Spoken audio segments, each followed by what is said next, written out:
galmudug ayaa beri dib u bilaabi doonta doorashada xildhibaanada golaha shacabka ee baarlamaanka 11aad ee Soomaaliya. Beri 4 kursi ayaa lagu dooran doonaa magaalada Dhuusamareeb ee caasimadda Galmudug. Kuraasta beri la dooran doono waa Hob 248, Hob 96, Hob 64 iyo Hob 89.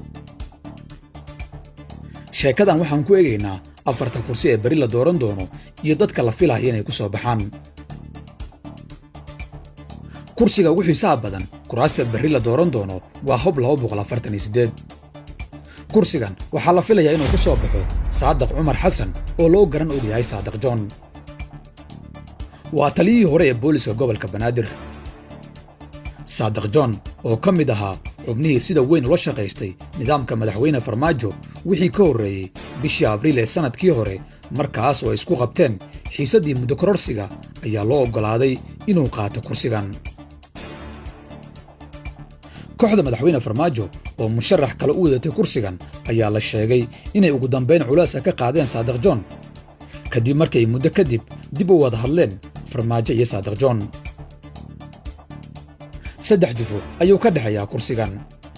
Hore waxaa ugu fadhiyay gudoomiye ku-xigeenkii hore ee aqalka sare Abshir Axmed Buqaari, markaas oo kursigu yaalay aqalka sare ee baarlamaanka.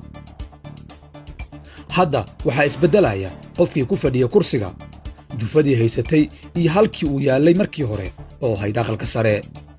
kursigan hadda waxaa laga dhigay mid golaha shacabka ah. hogaamiyaha Galmudug ee waqtigan Axmed Cabdi Kaariye Qoorqoor ayaa doorashadii 2016 waxaa looga adkaaday loolanka kursigan oo markaas aqal sare ahaa. 5 sano kadib Qoorqoor ayaa maanta iska leh go'aanka ugu dambeeya ee kursigan. wuxuu bedelay ninkii 5 sano ka hor uga adkaaday ee Buqaari, kaas oo aan hadda ku jirin tartanka, wuxuuna kaloo kursigii keenay golaha shacabka.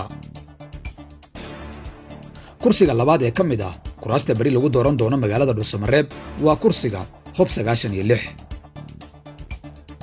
kursigan waxaa qaadan doonta sidoo uu qorshuu yahay Qaali Axmed Diiriye.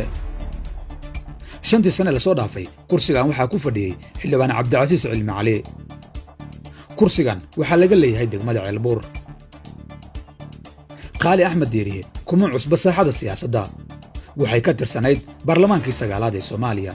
sidoo kale aabaheed ayaa mar ku fadhin jiray kursigan. kuraasta kale ee beri lagu dooran doono magaalada Dhuusamareeb waxaa ka mid ah kursiga Hob 64. kursigan waxaa ku fadhisay 5 sano la soo dhaafay xildhibaanad Sahre Cumar Maalin. waxaa kursigan laga leeyahay degmada Ceeldheer. kursigan waxaa la filayaa inuu ku soo bixi doono ninka dhalinyarada ah ee Maxamed Cajiib oo sidoo kale 5 sano ka hor raadinaya kursigan balse lagu dhaafiyey hannaanka kootada dumarka. kursiga afaraad ee kuraasta beri lagu dooran doono Dhuusamareeb waa Hob 89. kursigan waxaa laga leeyahay degmada Caabudwaaq. 5 sano la soo dhaafay waxaa kursigan ku fadhiyay xildhibaan Cabdi Shariic Ciyaar Jecel, balse hadda waxaa la filayaa inuu qaadan doono ninka la yiraahdo Qaasim Cabdikariin Cilmiseed. 4 kursi ayaa beri lagu dooran doonaa magaalada Dhuusamareeb ee caasimadda Galmudug. shakhsiyaadkaas ayaana la filayaa inay ku soo baxaan kuraasta. maxay kula taadiga